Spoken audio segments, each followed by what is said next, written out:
dualité comme ni ko ñu bëri comme ni ko ñu bëri yaakaaree donc defe naa ne tey moom na vice versa war nañu mën a am benn émission boo xamante ne nii dinañu si jëlee njëriñ damay njëkkee si kam te moom mooy Alassane bu ñu xoolee thème bi ni ñu ko tëggee Sénégal entre légitimité et légalité man damay njëkkee si légalité moom mooy lan si wàllum constitution Sénégal lan lañ ko mën a faram-fàccee. Djibril merci beaucoup si question bi donc aussi di profito di nuyu suma co-débatteur Maguette donc di ko nuyu bu baax di ko comme ni ko Djibril waxee donc je pense que tey c'est pas comme ni ko waxee un duel voilà mais c'est une complémentarité. Exactement. En tant que philosophe aussi je pense que moom en tant que philosophe moo waroon ubbi même le débat donc par rapport à la dafa mel ni tamit yaa ngi xaw a roof tuuti ay galgal non pas roof parce que en fait parce que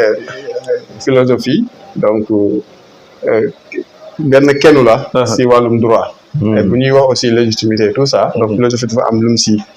mu si joué donc parce que état même da nga koy jàng dans la philosophie donc pour même jàngi droit il faut nga am philosophie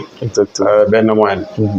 donc la légalité par rapport à la constitution donc je pense que aussi il est bien aussi même de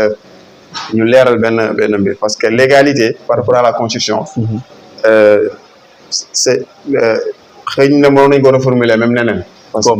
parce que légalité mooy quelque chose qui est conforme à la loi donc mënoo wax légalité ba nekk par rapport à la constitution donc par rapport à la constitution c'est la constitutionnalité donc parce que tout ce qui est parce que comme ni ñu ko xamee wax si droit dafa am lu ñuy wax hiérarchie des normes donc constitution mooy nga xamante ne mooy li na ci kaw moo nekk ci kaw donc après loi ñëw après décret ñëw après arrêté ñëw après léegi ñëw donc par bu ñuy wax si loi du ñu wax ndax légal na wala légal mais dañ naan ndax conforme na à la constitution léegi nag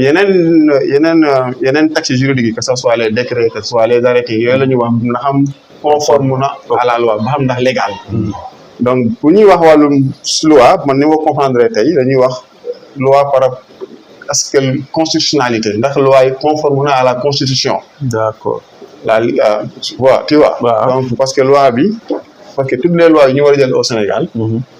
dafa war a conforme à la constitution donc bu conforme à la constitution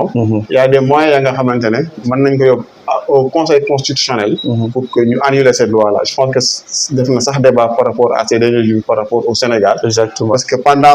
ces dernières années ñëpp constaté nañ que il y a beaucoup de lois ya nga xamante ne jël nañ ko à l'Assemblée am na ay députés ya nga xamante ne jël nañ ko yóbbu ko au conseil constitutionnel pour mu vérifier ba xam ndax loi bi conforme à la constitution ou pas donc loolu mooy leeral boobu la bëggoon def et par rapport à cela aussi effectivement loi comme ni ñu ko xamee assemblée mooy jël loi moo koy voté donc bu ñu ko voté ba pare balaa ñu koy voté sax ñoom war nañ mën a jël li nga xamante ne mooy les garanties pour que loi bi ñuy voté mu conforme à la constitution exactement donc loolu bu amee bu ñu voté loi ba pare nag donc effectivement am na ñun mën a vérifier laajee conseil constitutionnel ba xam ndax loi bi assemblée jël ba xam ndax conforme à la constitution ou pas loolu nag du ñëpp ñoo ko mën a def au Sénégal donc député ñoo ko mën a def ak beneen contrôle de constitutionnalité par voie d'exception donc contrôle de constitutionnalité par voie d'action ba nga xamante ne député yi mooy 1/10 des députés bu ñu voté loi ba pare 6 jours francs après avoir voté la loi les députés 1/10 des députés mën nañ saisir le conseil constitutionnel pour demander ko ba xam loi bi nga xamante ne moom lañ jël ba xam ndax conforme na à la constitution ou pas loolu mooy première possibilité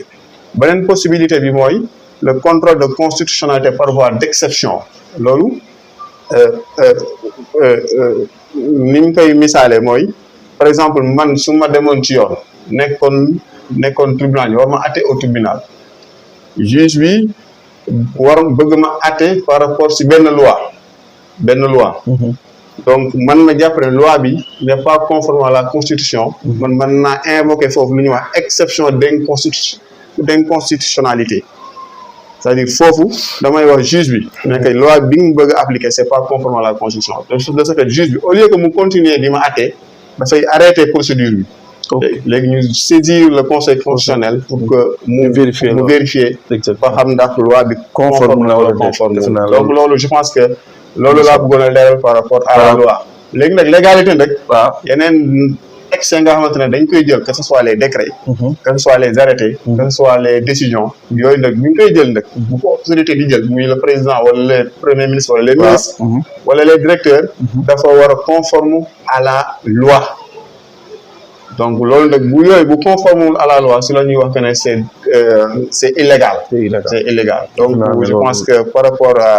à cette introduction c'est ça que je voudrais dire par rapport à cela defe naa ne loolu am na solo leeral bi mu leeral si wàllum légalité loi bi aussi am na solo damay rebondir si Maguette bu fekkente ne légitimité bi loolu si wax par rapport à la constitution. donc déjà may saluer introduction bi sama ko def donc yaakaar naa am na solo xam nga ñoom juristes yi ñoom leen di bàyyi texte yi. maa la ko wax. voilà léegi li may wax ci légitimité mooy la légitimité déjà il faut comprendre que c'est quelque chose qui est conforme au consensus populaire. Qu'est-ce que cela veut dire tey jii nii boo nekkee ci dëkk dafa am ñaar dafa am droit dafa am li nga xamante ne ni moo nekk li nekk nag mooy la politique. tey bi ñu jëlee légitimité bi ñu jëlee benn dëkk bu mel ni Sénégal di nga comprendre lan mooy légitimité parce que quelque chose peut être légal sans pour autant être légitime ñu ne donc am na loo xamante ne tey mën na épouser tout li nga xamante ne ni les dits de la constitution wala ci décret lenn mais légitime comme boo jëlee tey benn au Sénégal nga jël benn personnalité politique qui se nomme Ousmane Sonko on peut dire qu'il est légitime mais il n'est pas légal. Pourquoi il n'est pas légal? D'accord. Parce que pour être légal, comme monsieur Diène ni mu ko waxee, pour être légal tey jii boo demee élection lan lañ la wax ngay am 50% plus une voix fekkee élection présidentielle loolu boo ko amee dans les élections tey da ngay gagner élection yi. Exactement. Donc boo gagner élection yi da nga ko am avec 50% plus une voix donc 50% plus une voix mooy pratiquement la moitié ak benn nit. Donc foofu gagné na il est légal mooy le président actuel du Sénégal il est bel et bien légal. Parce que loi moo ko fi teg constitution moo ne élection ku fa dem am 50% plus une voix kooku légal na. Mais suñu xoolee ci beneen fànn dañuy gis ne il n'est pas légitime. Il n'est pas légitime mooy tey jii nii amul li nga xamante ne nii mooy consentement populaire. Consentement populaire mooy nga am c'est-à-dire benn base parce que la légitimité day épouser lan la volonté générale. mooy ki nga xamante ne nii tey moo am benn base morale moo am benn base politique tey koo xamante ne nii tey boo wootee ñëpp lay wuy si loolu mooy légitimité c'est-à-dire. moo déggee dafa mel ni le président il est légal monsieur Ousmane Sonko moo légitime. En quelque sorte juste un exemple loolu exemple la mais la légitimité c'est la conformité à la volonté générale. D'accord mooy li nga xamante ne nii moom la ñëpp d'accord. Loolu mooy légitimité mais li légal mooy li nga xamante ne nii loolu la texte yi wax. loolu def naa ne